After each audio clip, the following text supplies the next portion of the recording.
Welcome to the back of the band room. My name is Trey Cross, and today we're going to talk about whether or not you should start your percussionist on wind instruments. Now, I recently put out a poll on a Facebook page called Middle School Band Directors. I think if you're watching this video, you're probably on that page. There were 474 votes, with 82% of band directors starting their percussionist on percussion and 18% that start on wind instruments. The jury is a little hung on this one, right?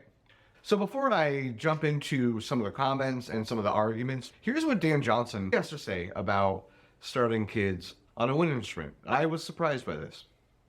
I'm really interested in your survey that you put out. You asked band directors if they start their percussionists on wind instruments. What a luxury to have be able to do that, understanding what the pitches are and having another instrument to do that on is great, because in my opinion, like when you don't have the peripheral vision, which is the biggest issue, I think, on mallet reading, when you don't have that issue as an issue, then it's a little bit easier to put the puzzle together.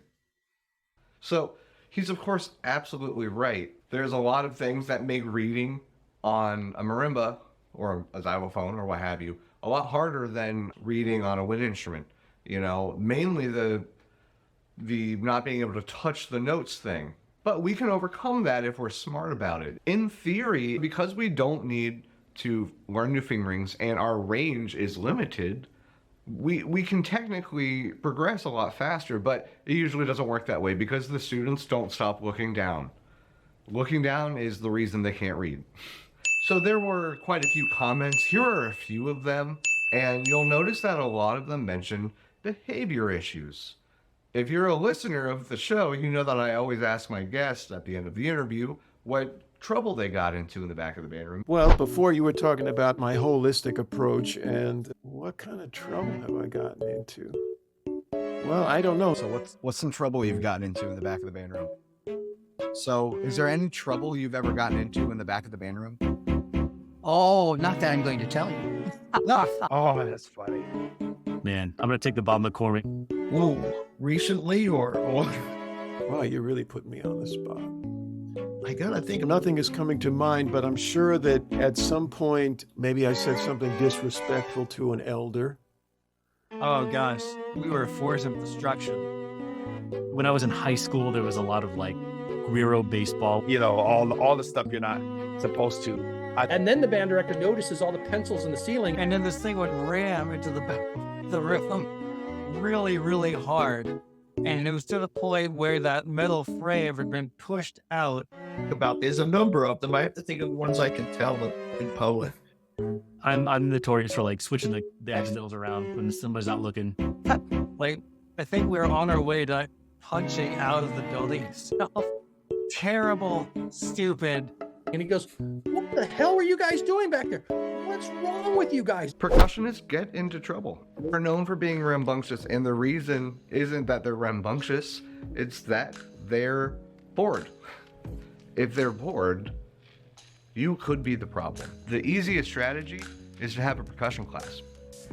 And look, I know that everybody can't do that, but if you can, it will solve all of those problems immediately. If you can't, there's a few things you can do. For beginning band, where the band is mostly doing some fundamental quarter note drills or just scale drills, have the students do some sort of practice pad routine with it. I have a PDF that you can get in the description below that they can use every day and push the tempos, change the dynamics, and it'll cover a lot of ground. If you have the budget, but you don't have room in your schedule for a percussion class, hire a percussion specialist to come out and work with your kids as often as you can afford. If that means that you can only hire a clinician to come out one time, everybody's going to learn something from it. You'll be a better educator and your students will be better drummers and percussionists. If that is not in your budget, find music with engaging percussion parts. Even if you have to wang jangle a little bit and write your own parts, you can give your students oboe, trombone, flute, and tuba music to read off of, and they're going to be more engaged for that.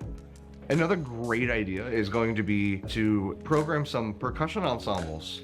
When your band is playing a ballad, why don't you have the percussionist go to a room and learn a trio or a quartet?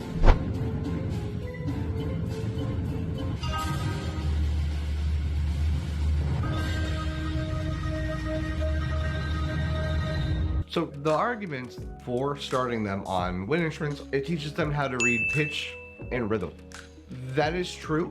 You are doing that when you have them start on a wind instrument, but it's not the only way that you can do that. Percussionists need to learn bass clef and treble clef because they play marimba and timpani. So I think just jumping into the percussion is going to be the fastest route, in my opinion. It's a lot easier to teach similar instruments as opposed to different families of instruments. And yeah, that's true. It's also easier to not be a band director, right? You guys don't have easy jobs, I know that. Another argument I hear is that the students will catch up eventually. So to that I say, yeah, that's true. Kind of. The cream will rise to the top. I didn't have a particularly educational first year band, and then in 8th grade, I didn't learn anything at all. I eventually did learn the things I needed to learn, but only because I was so curious about it. Most of your students won't be that curious, so you need to be the one to deliver that information to them, if you ask me. The amount of things a percussionist has to learn is crazy. We got snare drum, we got bass drum, we got drum set, we got mallets, which look similar but really aren't the same. It feels different to play marimba than a xylophone or a vibraphone or a glockenspiel. Bongos, congas, they're similar but different. The patterns we play are very different. The technique's a little different. Triangle, tambourine, which are so often played wrong. Even in the quote-unquote drum category, timpani, bass drum, snare drum, for instance, all those things are drums hit with sticks, but they all have really different rules. So, should you start them on a wind instrument? If you're doing that to make them read music, or to make sure that they're not bored, then maybe not. Now, every program's really different, but remember, that's the point of this channel. I'm trying to help the band directors. Subscribe so that you can check out more content. I have an interview with Danny Raymond, who is the man, and an interview with Jeff Moore, who's also the man. Thanks for hanging out in the back of the band room.